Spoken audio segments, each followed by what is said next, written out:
So you got to rely on that running game. Let's take another look at our keys to the game in this one, guys. Start off with Campbell and what the Camels were looking to do as they break the huddle, and they'll come back out. Emory. Yeah, work touchdown to check down. We've seen them try that early in the game, but then they have to find a way to get back to what they've done so far on special teams. This is where I believe they're not winning against Georgetown. We saw the big return. They have to do a better job. So that bunch set to the right.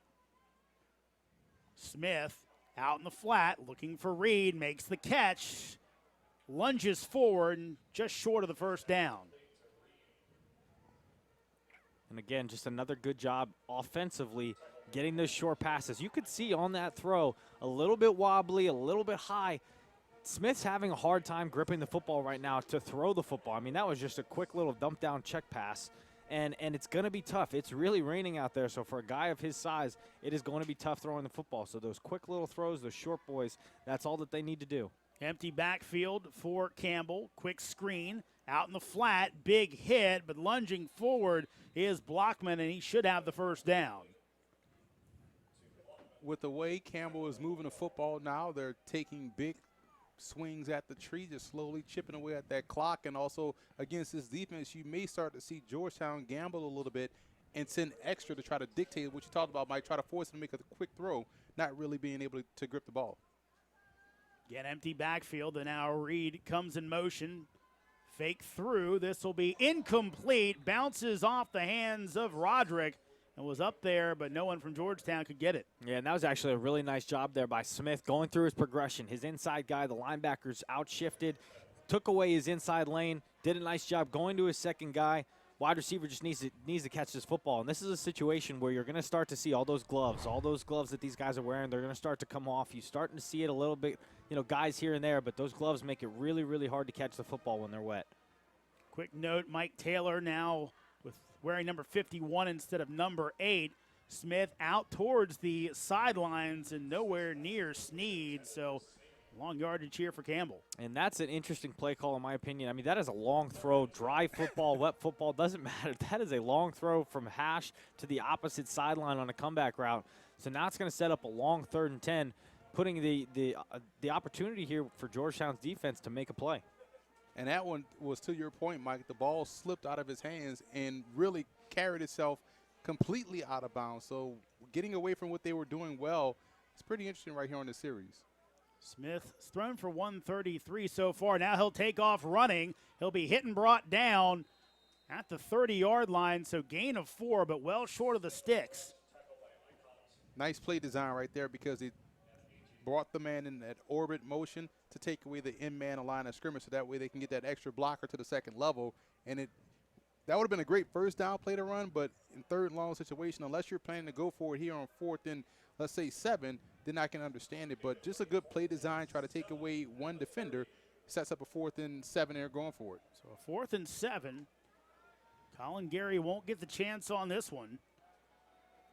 Only 1 of 4 in field goals last year. Smith looking to throw, hit, ball's loose. Picked up on the run and brought down at the 50 as Kingsley Umemba picked it up off the big hit. And the Hoya defense again coming through. Well, that's what we talked about, that opportunity that they just gave Georgetown to make a play with that 3rd down throw, or that 2nd down throw, creating a long 3rd down. It put them behind the chains. Now Georgetown can start to unleash some pressure, get some pressure on the quarterback, and a great job here swim blocking his guy on the offensive line, making a clean tackle and forcing that fumble. A huge play for the Georgetown defense. Duval Paul with the big hit. Of course, he scored a touchdown last week off the sack by George Icott. This time he gives Umemba the fumble recovery. This is Tolliver running to his left, pushing the pile forward. He'll get positive yardage, 3 on the play. Whistle's blowing, some extracurriculars. Here's what referees never realize. Them blowing the whistle fast like that incites the violence on the field. It's definitely not going to make me get off the pile. Exactly. Little Pavlovian response there, you're saying?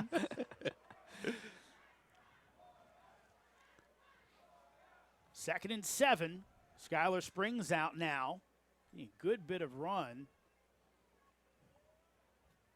Empty backfield. Johnson gets it to Schley, who pushes forward and will be just short of the sticks. And that's actually a pass play that Johnson went the wrong way initially. He initially looked to the field, 2 slant routes. Usually that's something that you want to go to in a man-to-man situation. That was a zone defense, off coverage to the boundary. He should have known right away, I have a quick hitch. Let me go straight to it, give his guy more of a chance to make a play. Campbell, everyone up on the line of scrimmage thinking run. Johnson keeps, and he'll be brought down for a loss. So Hoyas trying to get a little tricky, and it ends up biting them.